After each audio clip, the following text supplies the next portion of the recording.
first question is how to build a team that can grow my business. And you're saying the main problem is hiring people to take tasks, no matter what training I give them, they never do it as well as me. I want to start with what you said because I think this is the core. This is the core thing. I have a news flash for you.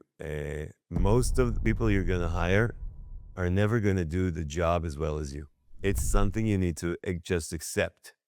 Okay, let me give you an example. When I had the company in-house band, which assembles, builds company bands in organizations from people who know how to play, and trains them to perform during the year. Okay. Now, when I started the company, I was the musical coach of the bands. Okay, because that's something I've been doing for years. I had a lot of experience, and I was coached by one of the best band coaches in Israel ever lived, which is Yossi Fine. And I learned everything from him.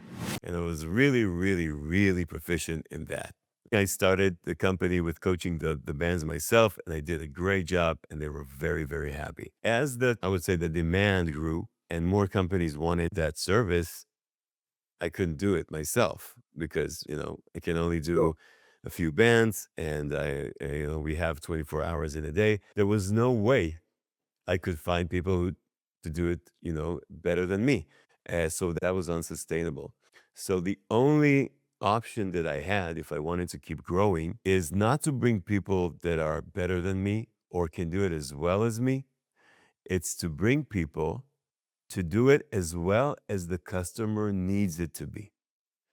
And that took me a while to grasp that concept, that the client doesn't need the work to be as well as I do it. He needs, to get a result. Am I the only person who can give the result? No. Am I the person who will give the best result? Probably. Probably. But am I the only person who can get him the result that he needs and not better than that? Yes, the answer is yes. And the answer 99% of the time to that question, but for your clients, absolutely you can train people to do the work that the client needs. And they don't need to do it as well as you. So that's the first thing, to understand that the expectation from your employees, it's not that you need to reduce them, it's that you need to understand them, to understand that they need to perform as well as your client needs them to, and not more than that. The tasks that I want people to do are more in particularly on the admin side, and that's helping with arranging lessons and rehearsals, and then recording who was at the rehearsal and or which lessons took place, which lessons took cancelled. So if I get somebody to do that admin part of it, only do it 90% well, then that means teachers might not get paid what they need to be paid, or students might not get the lessons they're supposed to be getting. So there are financial consequences, also for the business, but also for the student and the teachers. It comes back to the previous point again. Mistakes will be made,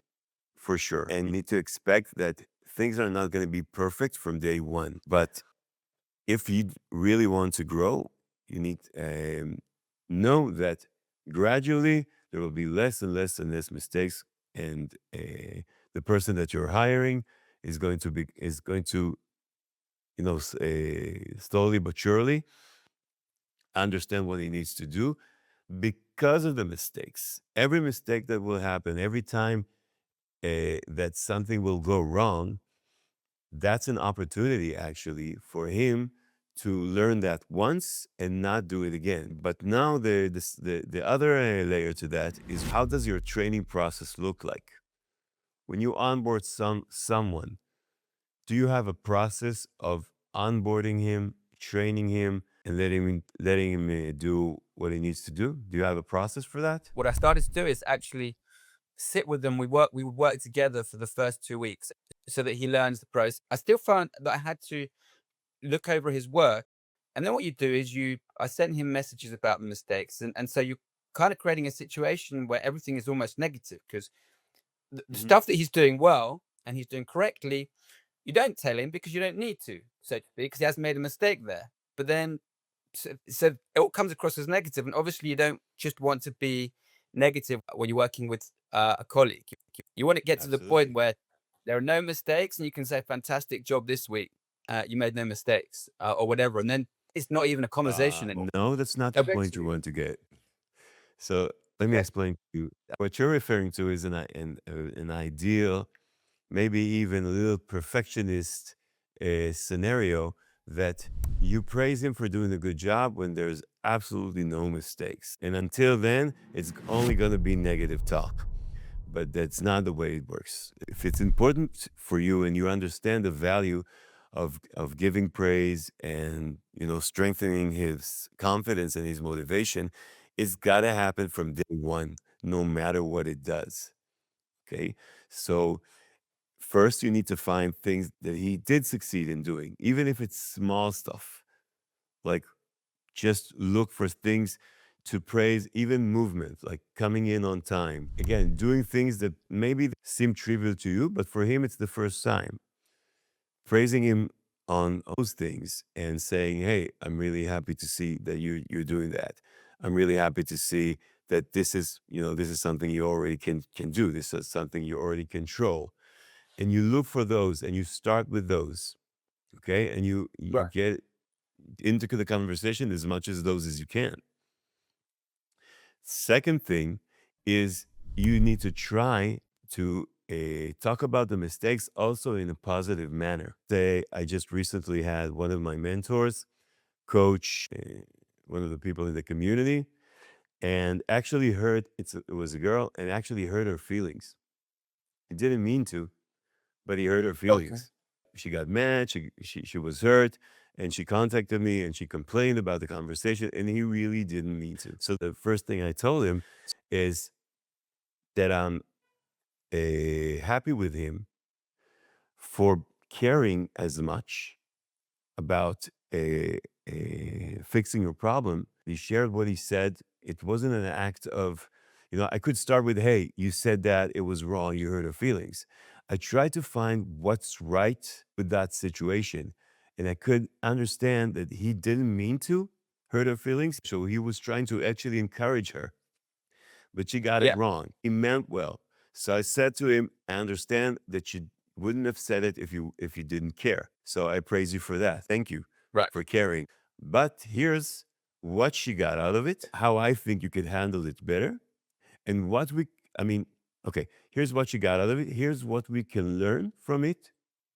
And here's what you can yeah, do the next time to do it better." And I actually try, I don't always succeed, but I even try to not say what I think should happen, but I ask him, "So, what do you think you could have said differently to maybe get the result that you wanted and not hurt her feelings?"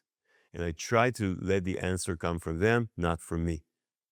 Okay. Because if I tell him what to do, okay, they're doing what I'm doing, but they're doing what I'm saying. But if the answer comes from them, they own it. Let me repeat that again one more time. So you find something that's good about what they were doing, even if they did a mistake. Of course, you praise yeah, when they're doing well. You praise the movement. You praise trying. When they do a mistake, you try to look for something positive in it, where they came from, and you try to ask them for an alternative and let it come from them. And when you do succeed in that, and they come with the right alternative, or they can come with an alternative that you're saying it's not enough, or let me present you with another way. What do you think about that way? And then you say, "I think that way is good, that it can work for me." So either it comes from get them to agree, to understand. Do you right, understand why it's better? Yes, I understand why it's better. Okay, now you have an agreement. Okay. The more you do that process, the better and the faster you'll get the guy doing the right work for you. Does that make sense? yeah. That does. So it's in an admin role. So I guess the question I would ask is, what can we do to make sure that the number of mistakes is reduced? I like what's the process you're doing right now? What's causing problems? and how can we rectify those problems. So I ask him what his thoughts are, and then we can discuss together what the best way to proceed is. Absolutely. Because if you work like that, they get used to finding the solution. The best thing that could happen for you is if an employee actually finding loopholes or mistakes in your process. That's the only way it could happen. Because if he's used to hearing, that's a mistake, this is how you correct it, instead of you defining him his role and the end goal, you're saying, this is the end goal, this is your role. Do you understand it? Yes. This is how I am doing this here. Okay. But you allow him or his role to even develop processes of his own or come with solutions or better solutions to problems than even you have. Okay. Right. Again, if he's not used to just correcting mistakes and doing what you're telling him, he's starting to think he has an end goal. I have responsibility for this thing. And you're saying him, I am open to hearing from you a way that this could be done better than even the way that I'm telling you. But first, you do it the way that I'm telling you because I have proof that it's working. And still, if you find a better way, let me know. Once they hear that from you, it's that they get the message that the role isn't to do what Igal is saying. The role is to perform the task the best way it could be performed, and they could even bring themselves in it. They could bring their ideas, they could bring their experience. And that's something someone always wants to do in a job is to contribute, to learn, to develop, to feel meaningful. It's more than just getting paid for doing XYZ and punching a card and going home, right? Once you enable them to do that, Absolutely. you get a much better employee. That brings me to the first part of the equation, which is choosing the right person for the job. When I choose the right person Right. for the job, I'm not looking for only the experience. Did he or she does administrative work? Are they good with numbers? Are they good with people? Everything is important. I look for that.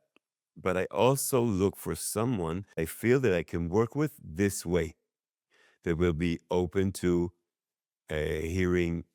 You can call it criticism, you can call it coaching. Ultimately, it's my decision. I need to know it's someone Yeah. that we can work together well. And that's so much more important to me than just having the experience, because I know they're going to make mistakes. And even if they come with the experience, they still don't know how to do things in my business, right? And if they will Right. come like, hey, I have the experience, don't tell me what to do, I know everything, we have a big problem here. So first, Yeah. they need to have the values and the characteristics of someone I can work with. And only second, they need to have the right amount of experience. But being coachable and being a learner and being intelligent, that's way more important than having the experience. Do you agree with me? Yeah, I think that's true.